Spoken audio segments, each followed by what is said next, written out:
मित्रों, सम्राट अशोक का शासनकाल जितना ही शक्तिशाली और वैभवशाली था, उनके जीवन की शुरुआती वर्ष जिसमें कि वो अभी राजा नहीं बने थे, वो उतना ही संघर्षों से भरा हुआ था। और उनके राजा बनने की जो यात्रा थी वो आसान नहीं थी। एक तरह से उन्होंने अंगारों का सफ़र तय करके राज सिंहासन को हासिल किया था। कहते हैं कि जो सम्राट अशोक की माता थी, उनका नाम था शुभद्रांगिनी, जो कि चंपा नामक एक छोटे से स्थान की रहने वाली थी। और उनके पिता एक निर्धन ब्राह्मण पुरोहित थे। उनसे विवाह किया था बिंदुसार ने। चंपा वो स्थान है जो आज बिहार के मुंगेर डिस्ट्रिक्ट के अंदर आता है। और उसके इसी कारण जो है राज परिवार में जो बाकी और 15-16 रानियां थी बिंदुसार की, उनके बीच में इनकी माता का जो है स्थान बड़ा नीचा था, क्योंकि वो एक छोटे परिवार से आती थी।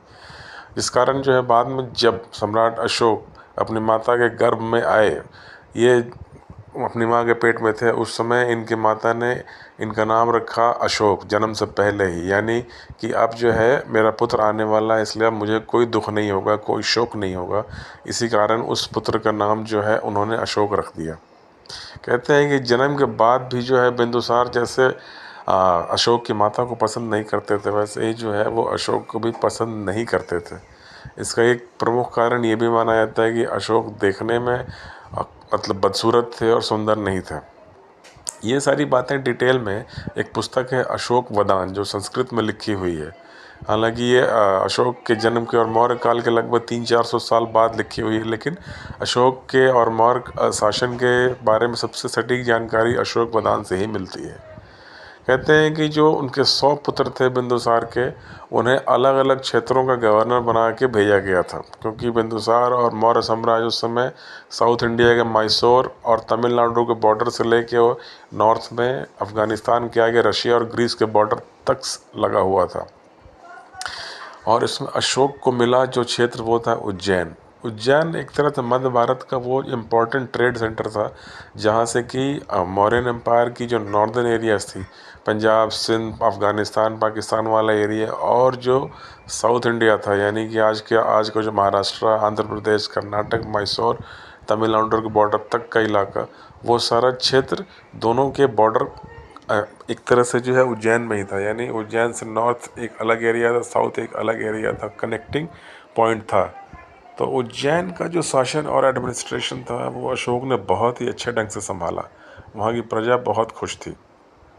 तभी इसी दौरान जब बिंदुसार ने सोचा कि अब अपने साम्राज्य को और साउथ में, यानी तमिलनाडु से आगे बिल्कुल इंडियन ओशन के एंड तक फैलाया जाए, तो उन्होंने एक काफ़ी लंबा 8-10 साल लंबा एक मिलिट्री कैंपेन साउथ में चलाया। इसी दौरान कहते हैं कि नॉर्थ में जो तक्षशिला है, टैक्सिला जिसको कहते हैं, तक्षशिला में कुछ विद्रोह सा शुरू हो गया था। तो उस विद्रोह को दबाने के लिए बिंदुसार ने अशोक को चुना, क्योंकि वो जानते थे कि अशोक का जो कुशल प्रशासन और एडमिनिस्ट्रेशन था वो क्षमता और किसी उनके पत्रों में नहीं थी। अशोक जब वहाँ तक्षशिला पहुँचते हैं तो पता लगा कि वहाँ का जो लोकल गवर्नर था उससे लोग खुश नहीं थे। और अशोक ने एक बहुत ही एक ये आश्चर्य वाली बात है कि उस युग में भी बिना रक्तपात के, बिना एक भी व्यक्ति की हत्या किए, बिना लड़ाई के तक्षशिला के विद्रोह को शांत करवा दिया। वहाँ के लोगों से मिल के, व्यापारी, किसान, जो अलग अलग समाज के वर्ग समूह हैं, हर किसी से मिलजुल के गवर्नर को बदल के उन्होंने जो है समझा बुझा के विद्रोह को शांत कर दिया, बिना खून खराबा के। ये एक मानने वाली बात है उस ज़माने में। उसके बाद वो वापस जब उज्जैन आए तो मौर्य साम्राज्य में, और वहाँ के जो टॉप मिनिस्टर थे मौर्य साम्राज्य के, मिलिट्री कमांडर थे, उनकी नज़रों में अशोक का स्थान और ऊंचा हो गया। वो उसे एक कुशल प्रशासक और एक राजा होने के सभी गुण उसके अंदर देखने लगे थे। इसी दौरान वहाँ कहते हैं कि एक विदिशा की व्यापारी की पुत्री थी देवी, उनसे अशोक का संपर्क हुआ, जो कि बाद में प्रेम संबंध में ये बदल गया। और कहते हैं कि देवी जो उनकी प्रेमिका थी अशोक की, उसी देवी के माध्यम से अशोक जो है एक बौद्ध संत के संपर्क में आए, जिससे कि बुद्ध धर्म का प्रभाव उनके ऊपर उसी समय से होने लगा था। खैर, इसके बाद अगर हम देखें तो अचानक अगर ये उज्जैन में गवर्नर वाला जो फेज़ था अशोक की लाइफ का सबसे पीसफुल और अच्छा एक फेज़ माना जा सकता है। लेकिन तभी वो समाचार आया जिसके बाद जो है सबकी ज़िंदगी बदलने वाली थी।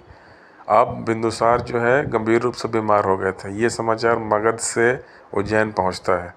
अशोक समझ गए कि चूंकि बिंदुसार उन्हें पसंद नहीं करते थे, इसीलिए जो है अगर उनकी मृत्यु हो जाती है तो राज सत्ता जो है उन्हें नहीं मिलेगी, बल्कि जो उनके सबसे पसंदीदा पुत्र थे सुशीन, उन्होंने सुशीन को बिंदुसार ने डिक्लेयर कर दिया था कि मेरे बाद सुशीन ही मगध और पाटलिपुत्र की राजगद्दी पर बैठेंगे। सुशीन भी अशोक को पसंद नहीं करते थे। अशोक जानते थे कि बिंदुसार के बाद जो है सुशीन जब राजगद्दी पर बैठेंगे तो वो मेरी बढ़ती हुई लोकप्रियता को बर्दाश्त नहीं कर पाएंगे और हो सकता है कि मेरे जान को भी खतरा हो जाए। तो इसीलिए जो है उन्होंने मगध के राज दरबार में संपर्क साधना शुरू कर दिया था। इसी बीच बिंदुसार की बीमारी की खबर सुनकर फिर से तक्षशिला में एक और विद्रोह की चिंगारी भड़क उठी। इस दौरान बिंदुसार चाहते थे कि अशोक फिर वहां जाए और विद्रोह को शांत करे, लेकिन तभी जो है उनके राज दरबार में एक उनके मंत्री होते थे राधागुप्त। राधागुप्त का कभी अपमान किया था सुशीन ने और बिंदुसार ने। राधागुप्त इस बात को भूले नहीं थे और वो कभी नहीं चाहते थे कि बिंदुसार के बाद जो है सुशीन, जो कि अहंकारी और क्रोधी स्वभाव का व्यक्ति था, जो कि सम्मान नहीं करता था लोगों का, वो जो है मगध की राजगद्दी पर बैठे। वो अशोक को पसंद करते थे, जो कि एक बेहद ही जनप्रिय और लोकप्रिय राजा मतलब एक गवर्नर के रूप में स्थापित हो चुके थे।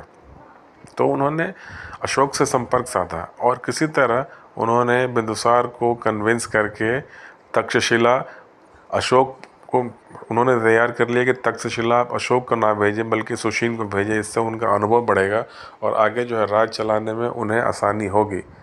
तो सुशीन जो है तक्षशिला चले जाते हैं वहाँ का विद्रोह दबाने, और मगध में बिंदुसार बीमार हो जाते हैं। ये एक उचित मौका था जब मगध में अशोक का हस्तक्षेप बढ़े।